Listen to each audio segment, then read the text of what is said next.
Released in June 1970, Edwin Starr's version of War was a tremendous success.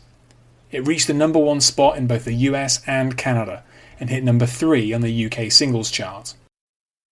The stridently anti-war song chimed strongly with the public mood, as opposition to the Vietnam War was growing rapidly on both sides of the Atlantic. The single also benefited from its driving, psychedelic soul soundscape overseen by producer Norman Whitfield, and from the enormously powerful and furious vocal by Starr.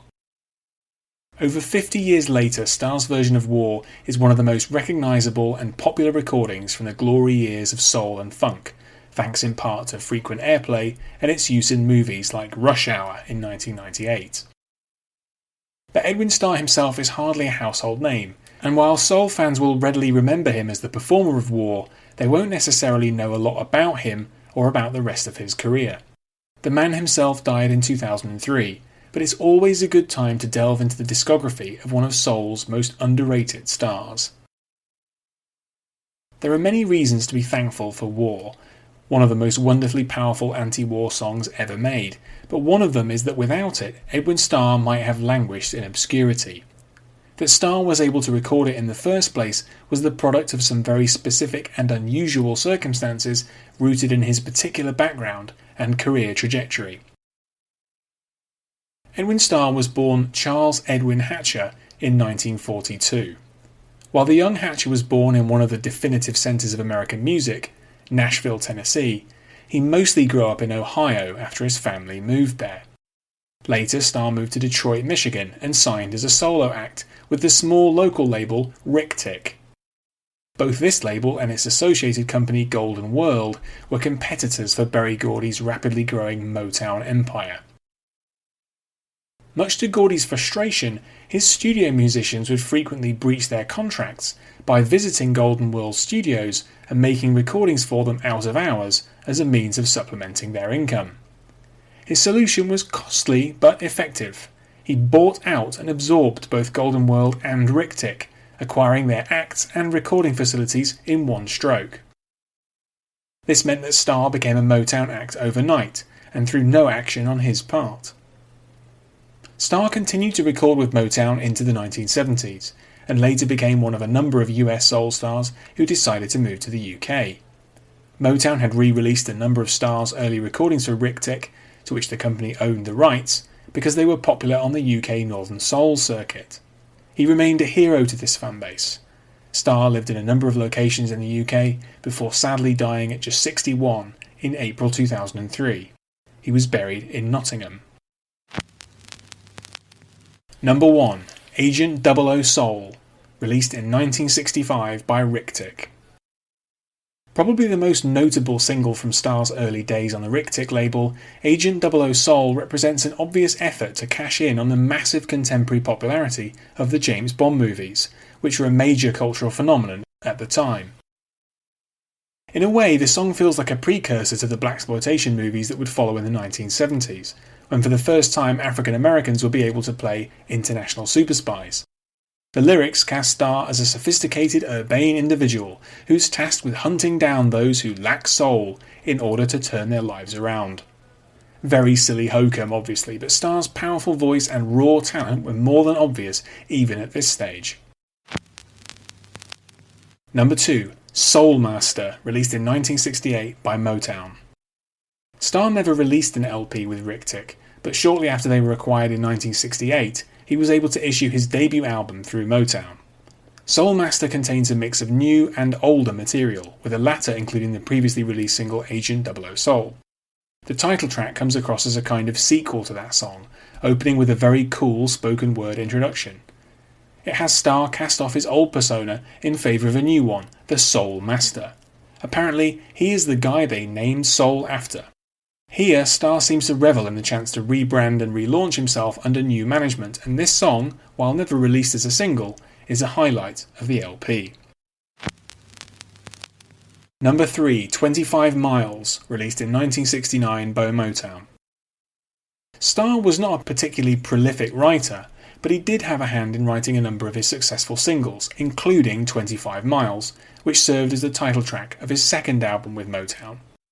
As the title implies, the song is about a long walk to earn a woman's love, like a kind of more modest but musically superior 500 miles. The insistent horns throughout and the sound of marching feet in the intro are two of the more distinctive aspects of the recording. The song was a major hit in the US, hitting number 6 on the chart. Surprisingly, the Jackson 5 recorded their own version of the song in 1969, which features a lead vocal by an 11-year-old Michael Jackson, and was not released until a dubiously updated remix of it was put out in 1987.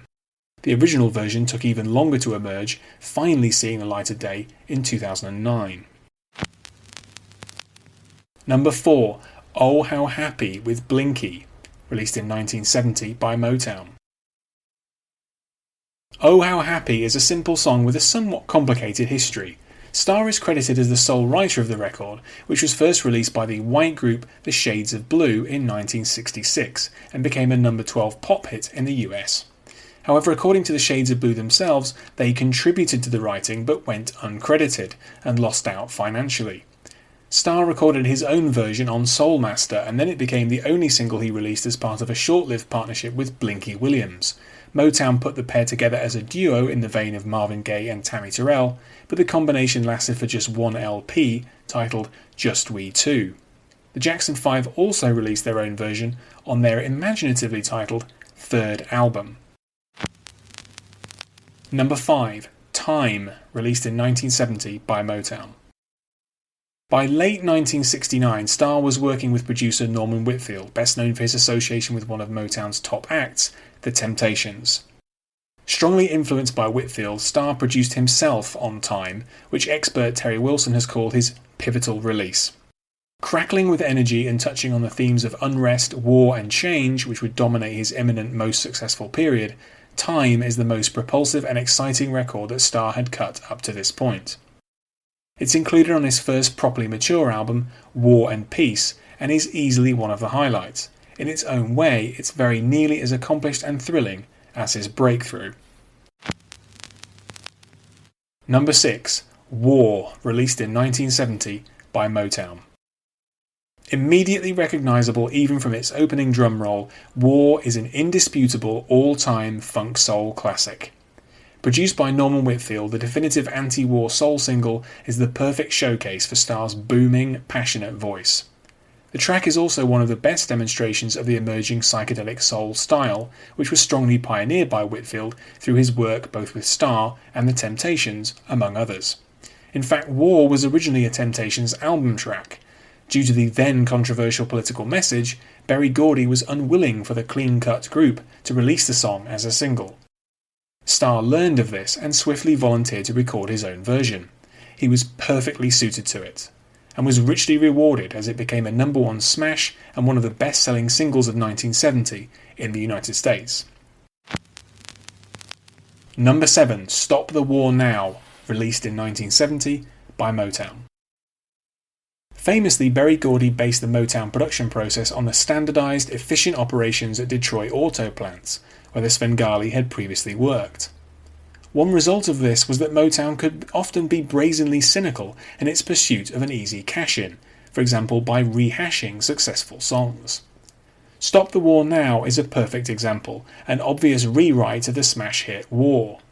Realising this takes little from its appeal though. Starr's performance is just as gripping, and the song does enough to differentiate itself. Record buyers saw through Motown's cynicism, and the single wasn't particularly successful, but it's still an exciting listen in its own right.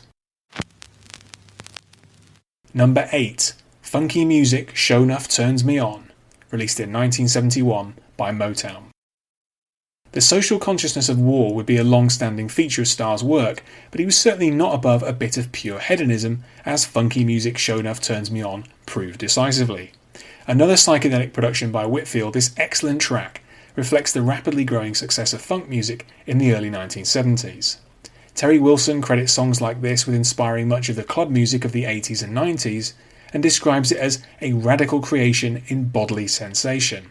It is, like a lot of funk music, as much about the body as it is about the mind. Free your mind and your ass will follow, as Funkadelic had put it the previous year. Number 9, Ain't It Hell Up in Harlem, released in 1973 by Motown. The wave of blaxploitation movies in the 1970s proved to be fertile ground for soul and funk artists who were frequently drafted in on soundtrack duties. The better-known soundtrack LPs are actually some of the best albums in the genre released during this era. The likes of James Brown, Marvin Gaye, Curtis Mayfield, Bobby Womack, Willie Hutch and others all got involved. So too did Starr. He was recruited to record a soundtrack to the 1973 film Hell Up in Harlem, a sequel to Black Caesar, which, true to the prolific output of the genre, had been released earlier that year, and which had been scored by James Brown. Number 10, You've Got My Soul on Fire, released in 1973 by Motown. In 1973, Berry Gordy made the fateful decision to move much of Motown's operation from its iconic base in Detroit out west to California. A number of significant figures refused to make this move and remain behind in Michigan, including Starr and his producer Norman Whitfield. You've Got My Soul on Fire is a product of this period, an unsuccessful non-album single which Terry Wilson speculates was originally written for the Temptations, and describes as essentially a love song phrased in the style of an angry tirade. The lyrics are deft and clever, and as usual Starr's muscular performance is perfectly suited to Whitfield's gently experimental soul production, a near-forgotten classic from towards the end of Starr's golden period. While the peak of Starr's career was in the early 1970s, he continued to record into the mid-1990s. His second wind came towards the end of the 70s, when he adapted to the disco craze more successfully than some of his contemporaries. His singles Contact from 1978 and Happy Radio from 1979 were significant successes, and while they don't stand up to his best work, they are interesting in their own right. As brilliant and historically important as War is, Starr's discography has so much more to offer, and even a cursory look at his early 70s heyday reveals a number of superb soul and funk singles, which saw Starr work in perfect harmony with producer Norman Whitfield. These 10 tracks are a good starting point for looking at a career which, outside of one hit single, too often fails to be recognised, even by Motown fans. Thanks for listening to this episode. You can find more of my writing in text and audio form at my site andyjohnson.xyz. You can also find me on Twitter at andyjohnsonuk, and you can support me at patreon.com/andyjohnson. Catch you next time.